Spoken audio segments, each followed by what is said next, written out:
Welcome to Tom Clark's Substack podcast. Today, I want to talk a little bit about what life was like back when a certain former president was in office. Now, if you're keeping up with the election and you've chosen a side, then you may, or you may not, be able to relate to this episode.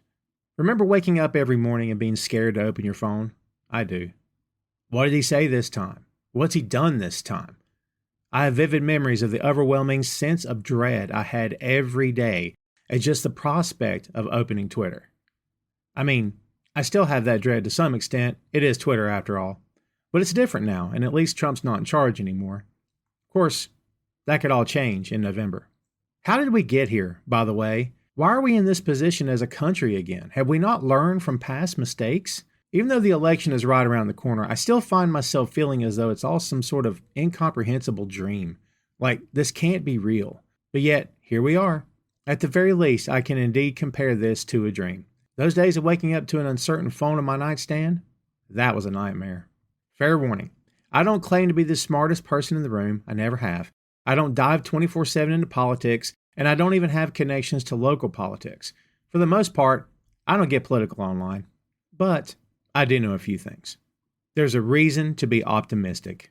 As a podcaster and pop culture fiend, I've covered my share of movies and TV shows. Trust me, I spend a lot of time talking about the things I love. It's fun. I recommend everyone do it.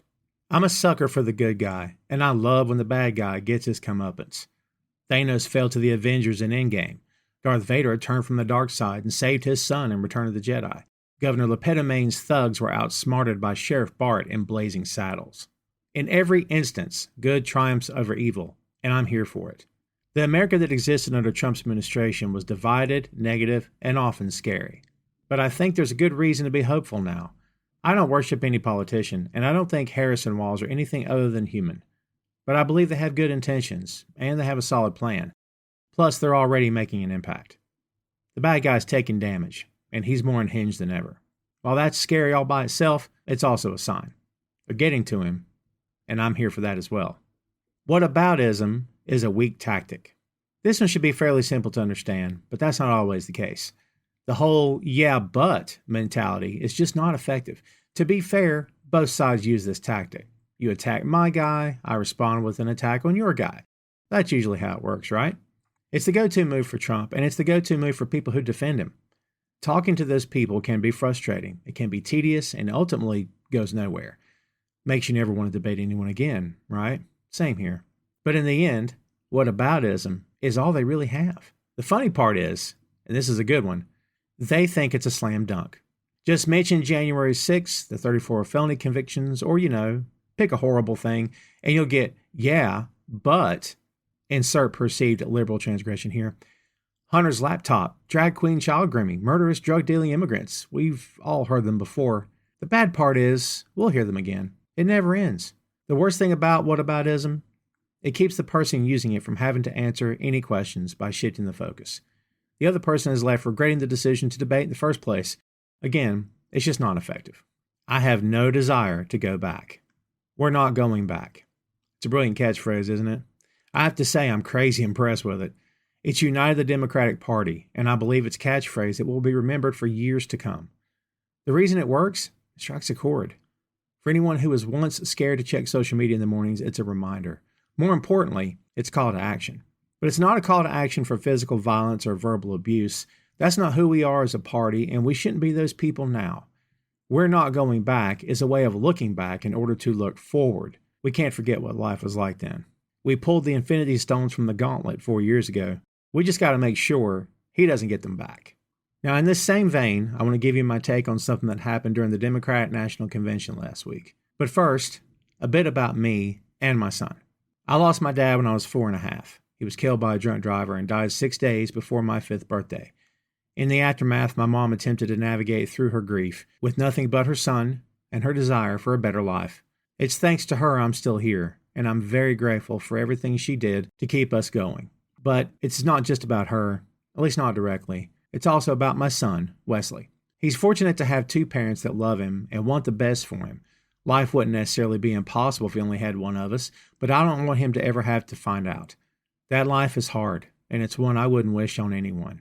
Now, I've made it known that I don't get very political that often, I just usually don't do it. My friends know where I stand, and by this time, I'm sure you know as well. And in November, I'll happily cast my vote. To be honest, I can't wait to do it. But this isn't really about politics either. This is about fathers, sons, and common decency.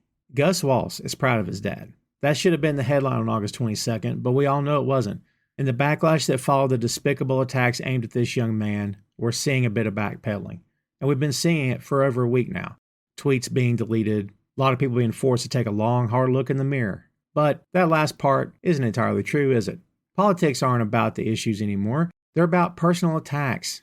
Mudslinging isn't even the word. Nothing is off limits, and nothing is out of bounds. What voters saw online the day after Gus embraced his father on stage was gut-wrenching. Is this who we are now as a people? Are we okay with targeting a 17-year-old with a disability who has nothing to do with his dad's political aspirations? If my son had a disability, would it be okay to mock and attack him too? I wonder if any right-wing voters have kids with disabilities. Odds are they do. Are they okay with this? Where exactly do we draw the line? Or do we even know where that line is anymore? I'd like to give those voters the benefit of the doubt and believe it's not the majority. Maybe this is just another example of the mob mentality. Go after the guy, go after his family, do whatever it takes. Be evil, mean, and nasty. For those people firmly entrenched in that mob, this is perfectly normal behavior. Maybe that's what this is. But how do we know for sure? As parents, it's our job to teach our children better than this. If a kid gets in trouble at school for making fun of a disabled classmate, that's a big deal, right? Of course kids can be cruel and will make many mistakes along the way, but isn't it worse when it comes from an adult? Like Tim Walz loves his son, I love my son as well. I'm also very proud of him. He'll be 16 next week, and he doesn't have a clue what he wants to do with his life yet, but that's okay. I want him to be successful, of course, and I want him to be fulfilled in his life, but above all, I want him to be happy. If that means he flips burgers at McDonald's, so be it. I set aside my personal ambition for him because it's my personal ambition for him. It's his life. He's the one who will live it. By the way, my son is a good person. Most of that is him, but part of it is that he's being taught how to be a good person. I found out from one of his teachers during this past school year that Wesley typically doesn't eat lunch. He usually hangs out in the gym and shoots basketball with the special needs kids. He plays with them and helps them out, the teacher said. Every time he's in there, and I thought you'd like to know. Yes, I'm extremely proud of my son.